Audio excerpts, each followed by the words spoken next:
Umati huu unaoona hapa katika viwanja vya Furahisha jijini Mwanza ni kusanyiko lililopewa jina la Badri Day ambalo limeandaliwa na uongozi wa BAKWATA mkoani Mwanza, ikiwa lengo lake kuu ni kufanya harambee kwa ajili ya kupata fedha takriban bilioni 4 kwa ajili ya ujenzi wa vituo vya afya katika mkoa wa Mwanza, ikiwa ni mkakati ulioungwa mkono na Rais wa Jamhuri ya Muungano wa Tanzania Daktari Samia Suluhu Hassan.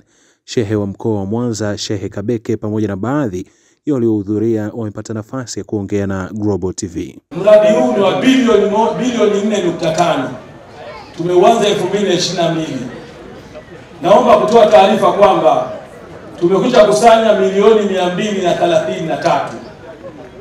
Pesa zetu za ndani kama BAKWATA milioni 130. Fedha za msaada, tumepata msaada mkuu kutoka kwa Daktari Samia Suluhu Hassan ambaye ametupa milioni 100. Sasa tunaanza mchakato wa sisi kwenda kuitafuta bilioni 1. Hii ni katika njia ya kujitolea na kuweza kujihamasisha sisi wenyewe kwa ajili ya kupata maendeleo yetu pamoja na afya zetu. Nafikiri ni jambo jema, hii tunaisaidia serikali yetu katika kuhamasisha. Nafikiri na serikali inafurahi sana ama inapendeza kuona kwamba wananchi wamepata mwamko wa kufanya hili jambo. Na nina imani watu wengi watakuwa wamepata taarifa hizi kwa kutumia njia mbalimbali za habari.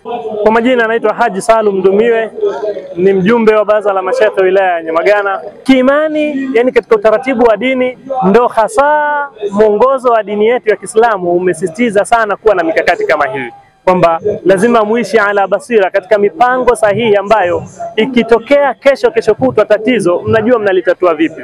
Ndiyo mikakati ya dini imetutaka hivyo. Yani dini haikututaka tuishi kiholela, yani unaishi ukiugua hujui utatibiwa wapi na utatibiwa katika utaratibu gani. Kwa dini ikatusisitiza tuwe na mipango, tuwe na vision, kwamba litakapotokea jambo fulani mnaweza mkalitatua vipi. Kwa lengo la kufanyika harakati hizi ni mipango, kwamba kesho kutwa likitokea tatizo tunakuwa tulishapata alternative ya kulitatua tatizo lile katika utaratibu sahihi ambao Mungu ameuridhia. Kwa majina anaitwa Adija Shaibu, ni mkazi wa Mwanza, kata Ilemela. Niko hapa katika viwanja vya Furahisha na leo ilikuwa ni siku kubwa, siku muhimu sana, siku ya Badri Day.